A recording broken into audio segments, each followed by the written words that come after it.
It was 4:03 a.m. when everything broke. The city of Abidjan was still asleep, unaware that history was being rewritten in real time. No alarms, no sirens, no televised warning, only silence, and boots on marble floors. Inside the presidential palace, the lights flickered. The corridors were strangely empty. Ouattara's elite Republican guard, the men trained to protect him at all costs, had vanished. Not dead, not captured, they had defected. Moments later, the compound's gates opened from the inside. Tanks, already positioned outside in absolute silence, rolled in. Not a single shot was fired, not a single voice raised. The palace, once feared, once untouchable, was now a tomb of power. At exactly 4:17 a.m., the national broadcast channel was hijacked. A deep voice echoed across every screen in Côte d'Ivoire. The former regime has fallen. The army has taken responsibility for the protection of the people. Remain calm. A new day begins. Across the country, phones lit up. Social media exploded. And the world, France, the US, the African Union, woke up to a nightmare they never predicted. Ouattara was gone. Some say he tried to flee. Others say he was captured in his private quarters, still in his slippers. All we know is, he didn't fight back. He couldn't. Because by the time the soldiers reached him, he was already defeated. Not by bullets, but by betrayal. His inner circle collapsed. His army turned. His control vanished. In the streets of Yopougon, they danced. In the back alleys of Bouaké, they wept. And in the suburbs of Korhogo, where young soldiers once trained to obey him, they whispered, "We beat him, for real this time." The empire had fallen.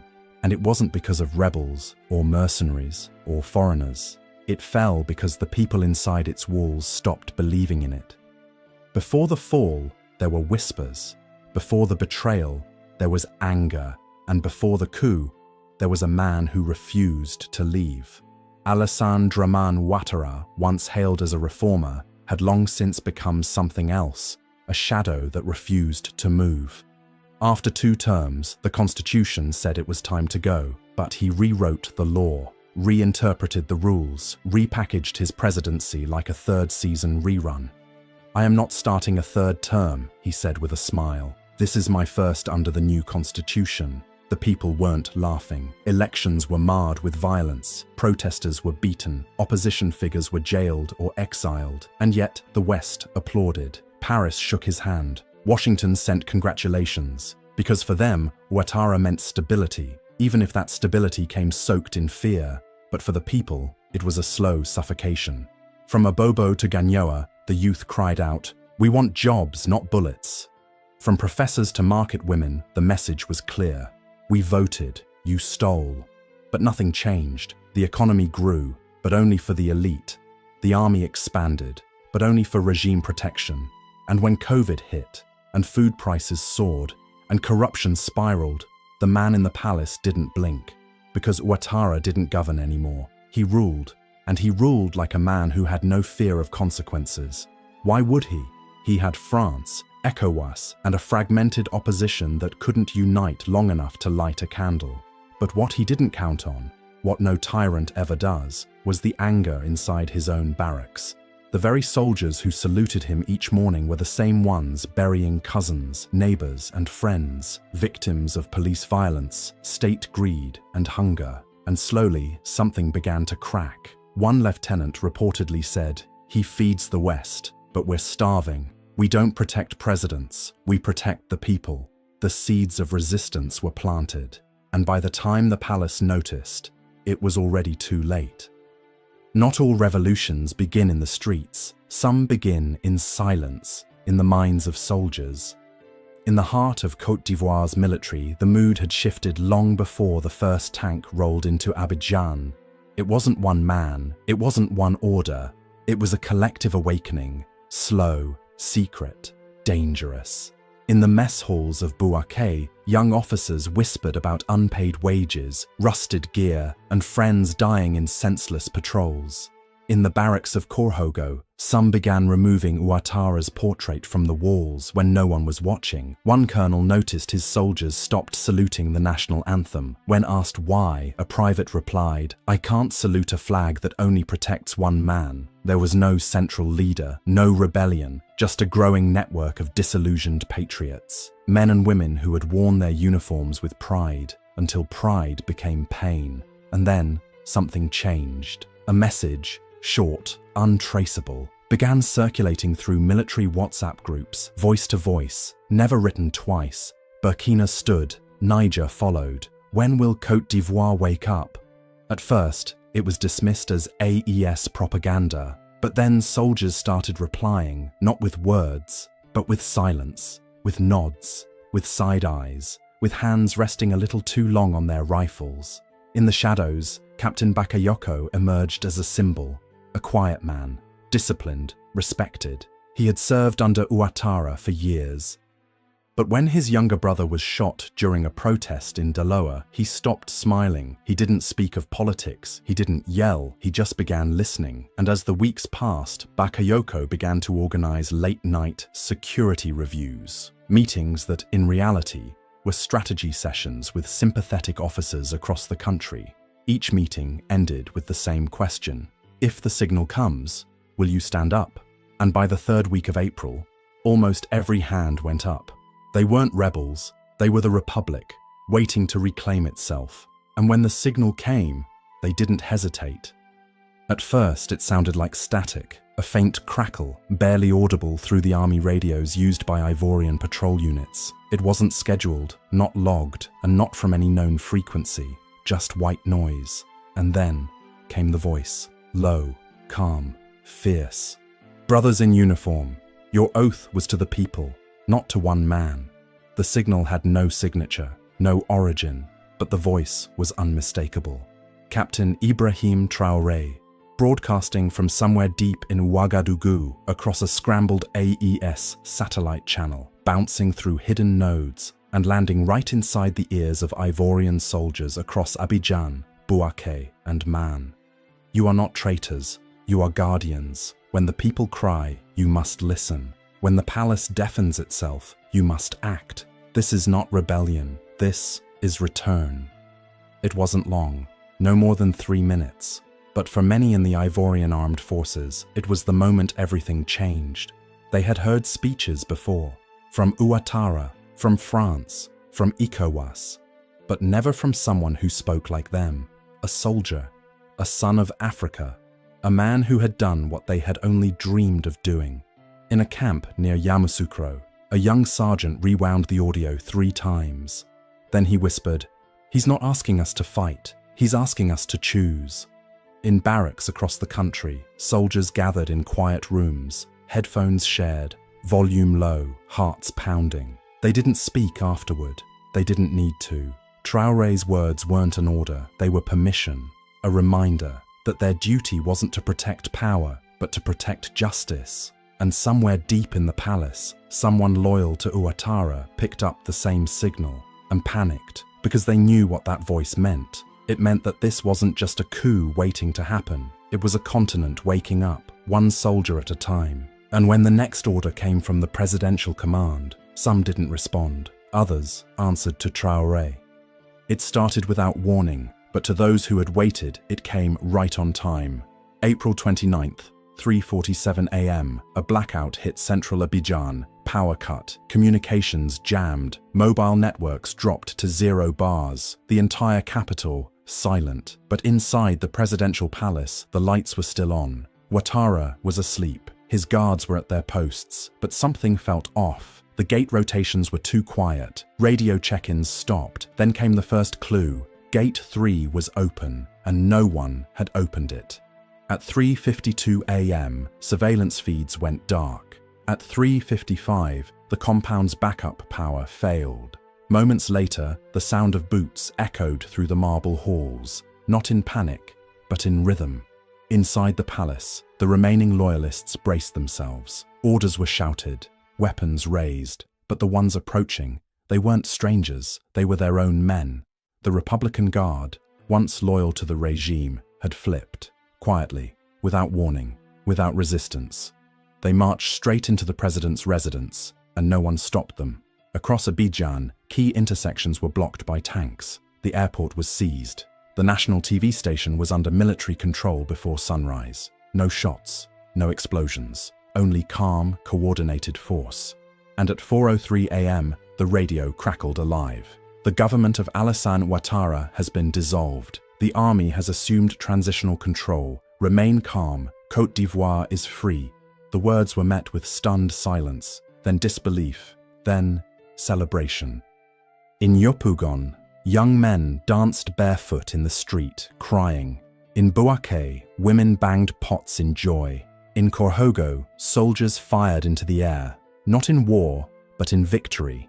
And in the palace, when soldiers reached Ouattara's private quarters, they found him standing, silent, dressed, resigned. He didn't ask where his army was. He didn't ask who had ordered it. He only asked one thing. Is it over?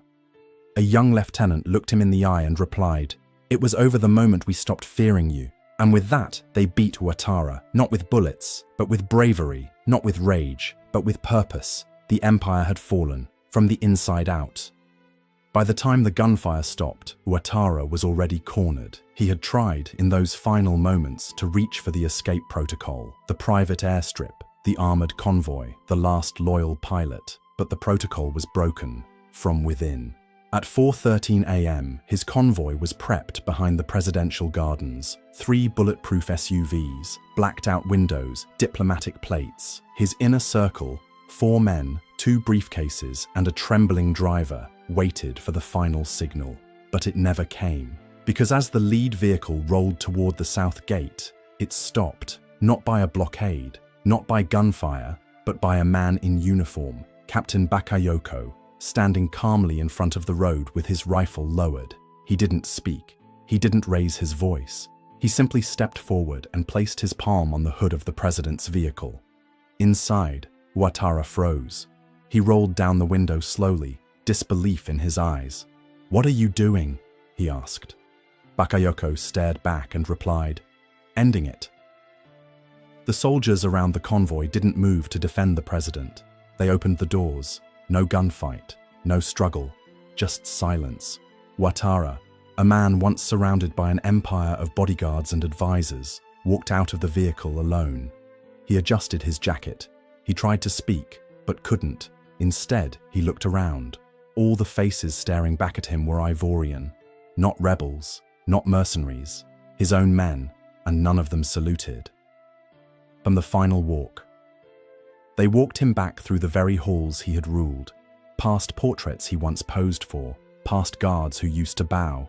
He was escorted, not dragged, not humiliated, just removed. And as they reached the secure room prepared for his custody, a young soldier whispered loud enough for him to hear, "We gave you everything. You gave us nothing. Now, we give you justice." The door closed behind him. No press, no last speech, no defiance. Just a man in a chair, alone, and a nation outside that no longer belonged to him. At exactly 6 a.m., all Ivorian channels went black. TVs in homes, cafes, and military bases switched to a single feed. Phones buzzed, radios cut their music. The air stood still as the country waited, afraid, hopeful, breathless. Then the screen lit up. Not with a flag, not with a speechwriter, but with a young man in full military uniform, standing tall behind a simple podium. No medals, no fanfare, just eyes like fire. His name, Major Solimain Doumbia, unknown to the world until that moment. But now, the face of a new Côte d'Ivoire. He looked straight into the camera and spoke. "To the people of Côte d'Ivoire, we are no longer prisoners." He didn't smile. He didn't yell. For too long, fear ruled this nation. For too long, the wealth of the land was hoarded while the people starved. This was not just a change of government. This is a return to truth. He paused. Alassane Ouattara has been detained. He is safe. He will face justice. But let us be clear, this is not revenge. This is responsibility. And with those words, a shiver went through every newsroom in Paris, every briefing room in Washington, every boardroom that once profited from Ivorian silence. We will form a transitional council in the coming days, Elections will follow. All political prisoners will be released. Our borders will remain closed until further notice. To the African Union, we are still Africa, but this time we walk on our feet. Across the country, the reaction was immediate. In Trichetown, fireworks exploded from rooftops. In Daloa, women wept and threw white powder in the streets, the traditional blessing of peace. In Abidjan, the poster of Ouattara was ripped from the courthouse wall and replaced by a handwritten sign, "No kings, only people." The new regime had spoken, and this time, it didn't sound like power. It sounded like freedom. The fall of Ouattara didn't just shake Côte d'Ivoire, it rattled the world. By 6:45 a.m., the Élysée Palace in Paris was in chaos. French intelligence confirmed what many had feared but refused to admit. Their strongest pillar in West Africa had collapsed overnight. No foreign intervention, no foreign warning, just the sound of power slipping away. President Emmanuel Macron, visibly tense, called an emergency session with the Defense Ministry. One advisor reportedly shouted, "Where were the signs? How did this happen without us knowing?"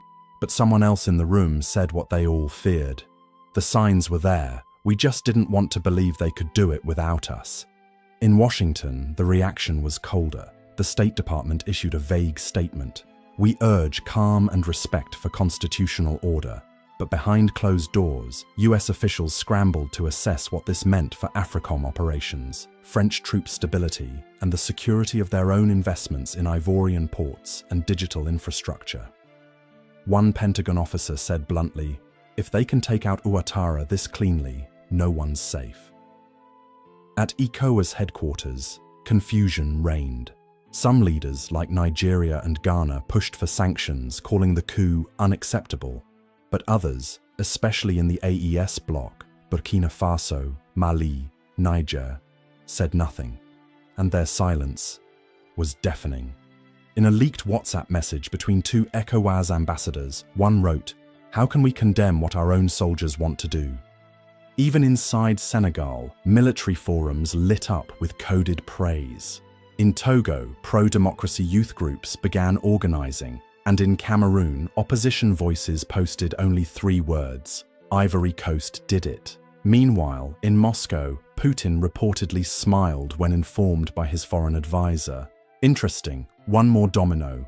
And in Pyongyang, a short encrypted message was delivered to AES leaders. It read, "Your courage will not be forgotten, KJU." The West saw instability, but Africa saw something else, a spark, a blueprint, a warning.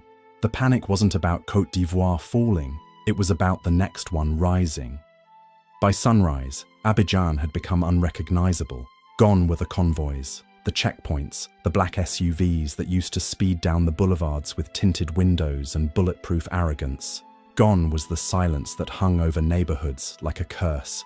In its place, noise, color, movement, freedom. The streets of Yopougon erupted before 7 a.m. Grandmothers lifted their skirts and danced barefoot. Young men climbed atop traffic signs, waving handwritten flags that read, "On a gagné, we won." One boy, no older than 10, shouted into a camera, "They said we were poor, they said we were weak, they said we were nothing, but we beat him." His video went viral in less than an hour, shared in Dakar, Bamako, even Harare. Captioned, "The people have spoken, this time the people were heard." In Trisheville, a former soldier wept in the middle of a crowd. "I fought for that man. I lost brothers for that flag. I didn't know what I was protecting until I saw it fall." He kissed the ground. "Now I know. I was fighting for us, not him." In Cocody, where the elite once lived behind high walls and foreign contracts, their compounds were quiet. Not looted, not burned, just watched. Watched by neighbors who used to fear them. Watched by youth who now knew their worth. Because for the first time in decades, fear had changed sides. But freedom doesn't arrive gently. It comes like a wave of fire, beautiful, dangerous, purifying. Some wept not from joy, but from the memories of those lost. The student protester shot for holding a sign. The market woman beaten for yelling too loud. The father who vanished for criticizing a policy. Their names were shouted that morning, their faces painted on walls, their pain finally acknowledged. And as the sun rose higher, a massive banner was hung from the top of Abidjan's tallest building, spray-painted in bold black letters, "No president, no puppet, no fear." In the end, Abidjan didn't explode in violence, it erupted in truth, and that truth wasn't perfect, it wasn't yet safe, but it was theirs. And for a country long silenced by power, that alone felt like victory.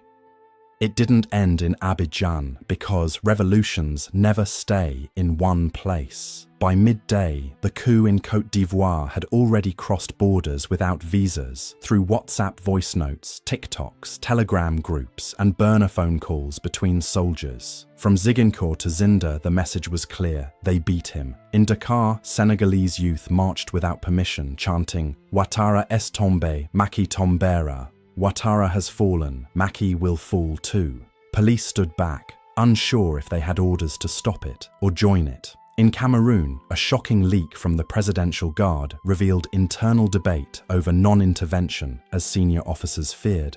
Our men now watch Abidjan more than they watch Yaoundé. In Paris, Macron held a second emergency session, this time not about the coup, but about the system. The decades-old grip of Françafrique was slipping. One by one, its pillars were collapsing. Chad, Mali, Burkina, Niger, now Côte d'Ivoire. A top French general whispered off record, "We didn't lose a puppet, we lost a model." In Ouagadougou, Captain Ibrahim Traoré watched it unfold from his command center. He didn't tweet, he didn't speak to the press, he simply turned to his aide and said, "Let them decide what freedom looks like. Africa is listening now." Then he walked out of the room. That evening, a new encrypted message appeared across military networks in Togo, Benin, Congo, and Gabon. 5 words, no signature, no voice, just this: Ivory Coast stood up, who's next? And with that, the screen fades to black. The drums rise, the world holds its breath. Because this was never just about one man, not Ouattara, not even Traoré, it was about all of us. And now, Africa is watching itself.